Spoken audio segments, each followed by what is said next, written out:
በተሻሻለው የሲቪል ምዝገባ አዋጅ መሰረት ለመጀመሪያ ጊዜ በኢትዮጵያ ቤተሰብ እንደ ቤተሰብ ይመዘገባል ብሏል የኢሚግሬሽን እና ዜግነት አገልግሎት። ተቋሙ የተሻሻለውን አዋጅ ለማስፈጸም የሚረዱ መመሪያዎች ላይ ከሰሞኑ ውይይት አድርጎም ነበር። በዚሁ ጊዜ ዝግጅት ክፍላችን ያነጋገራቸው ዋና ዳይሬክተሯ ሰላማዊት ዳዊት የፋይዳ ዲጂታል ብሔራዊ መታወቂያን ከሲቪል ምዝገባ ጋር ደረጃ በደረጃ ለማስተሳሰር እየተሰራ መሆኑን ነግረውናል። ኤርሚያስ በጋሻውን ያዘጋጀው የኢሚግሬሽንና ዜግነት አገልግሎት ማሻሻያ ያደረገበት የሲቪል ምዝገባ አዋጅ በህዝብ እንደራሴዎች ምክር ቤት የጸደቀው በቅርቡ ነው። ከሰሞኑ አገልግሎት መስሪያ ቤቱ ይህን አዋጅ ለማስተግበር የሚያግዙ ደንብና መመሪያዎች ላይ በአርባ ምንጭ ከተማ የባለ ድርሻ አካላት የምክክር መድረክ አሰናድቶ ነበር። በመድረኩ ላይ ተቋሙን የሚከታተለው በህዝብ እንደራሴዎች ምክር ቤት የውጭ ግንኙነትና ሰላም ጉዳዮች ቋሚ ኮሚቴ እንዲሁም የክልሎች ወሳኝ ኩነት አመራሮች ተገኝተው ነበር። ዝግጅት ክፍላችን በዚሁ ጊዜ አግኝቶ ያነጋገራቸው የኢሚግሬሽንና ዜግነት አገልግሎት ዋና ዳይሬክተር ሰላማዊት ዳዊት የቀድሞ አዋጅ በርካታ የማያሰሩ ክፍተቶች የነበሩበት ነው ይላሉ። ከኢንተርናሽናል የሲቪል ሬጅስትሬሽን እና ፋሚሊ ሬጅስትሬሽን አዋጆችና ህግጋቶች አሰራሮች ጋራ አብሮ አላይ የማያደርግ ወይም አብሮ የማይሄዱ በርካታ አንቀጾች ነበሩት። እነዚህን የማሻሻል በተለይም ደግሞ ቴክኖሎጂን ከመጠቀም አኳያ ዩኒፎርም የሆነ የሲቪል ሬጅስትሬሽን የፋሚሊ ሬጅስትሬሽን ሲስተም ስታብሊሽ ከማድረግ አኳያ ትንሽ የሚፈቅድ አይነት ሆኖ አላገኘ ነው። ስለዚህ ያንን ካላደረግን ደግሞ ጉራማይሌ የሆነ የአመዘጋገብ ዘዴዎችን በመጠቀም በየቦታው የተለያየ አይነት ምዝገባ ያካሄድን የተሻለ የምዝገባ ስርዓት በአገር አቀፍ ደረጃ መገንባት አንችልም። ስለዚህ ያንን ከማድረግ አኳያ እንቅፋት ሆኖ የቆየ ህግ ነው የነበረው ማለት ነው። ዋና ዳይሬክተሩ እንደጠቀሱት የቀድሞ አዋጅ የሲቪል ምዝገባ አገልግሎቶችን እንደ ወረዳ ላሉ አስተዳደር መዋቅሮች እንኳን ስራዎችን ወክሎ ማሰራትን የሚፈቅድ አልነበረም።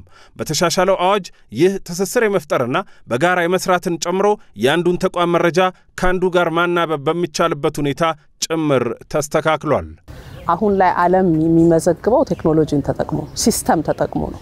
ምን ማለት ነው? በተለያየ ቦታ የሚመዘገቡ የተለያዩ መረጃዎች በአንድ ቦታ መነበብ ይኖርባቸዋል በተመሳሳይ መልኩ። ስለዚህ ያንን ከማድረግ አኳያ የበፊቱ በተበታተነ መልኩ ስራዎች እንዲሰሩ የሚያደርግ ነበር።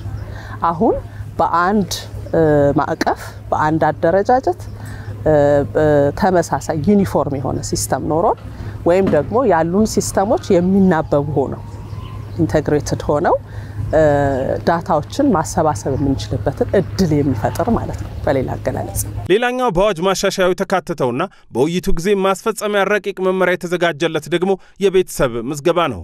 ኢትዮጵያ ቤተሰብን እንደ ቤተሰብ አትመዘግብም ነበር። ዋና ዳይሬክተሯ አሁን ይህ ተቀይሯል ይላሉ። ሀገራችን ከዚህ በፊት የቤተሰብ ምዝገባ ተብሎ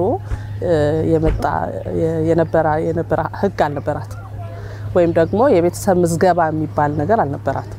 በዓለም አቀፍ ደረጃ ግን ቤተሰብ ምዝገባ ወይም ፋሚሊ ሬጅስትሬሽን የሚባለው በጣም የቆየ ነው፣ የታወቀ ነው። ምን ማለት ነው? አንድ ፋሚሊ ትሪን ሬጅስተር ማድረግ በአካባቢው ምን ያህል ማህበረሰብ እንደሚኖር፣ ምን አይነት ቤተሰብ እንደሚኖር፣ ምን እንደሚያስፈልግ ለተለያዩ የፖሊሲ ውሳኔዎች ጭምር የሚያግዝ መረጃ ዴቨሎፕ ማድረግ ይቻላል ማለት ነው።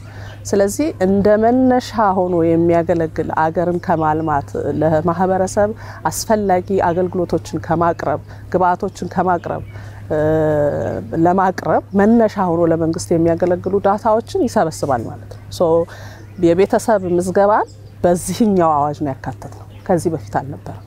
ሌላኛው በአዋጅ ማሻሻያው እንዲካተት የተደረገው ደግሞ በፋይዳ ብሔራዊ መታወቂያና በሲቪል ምዝገባዎች መካከል ትስስርና መናበብ እንዲኖር የተደረገበት ነው። ዋና ዳይሬክተሯ እንደገለጹት በዲጂታል መታወቂያ የሚሰጠው ቁጥርና በሲቪል ምዝገባ ጊዜ የሚሰጡ ቁጥሮች እንዲናበቡ ማድረግ ነው ማሻሻያው።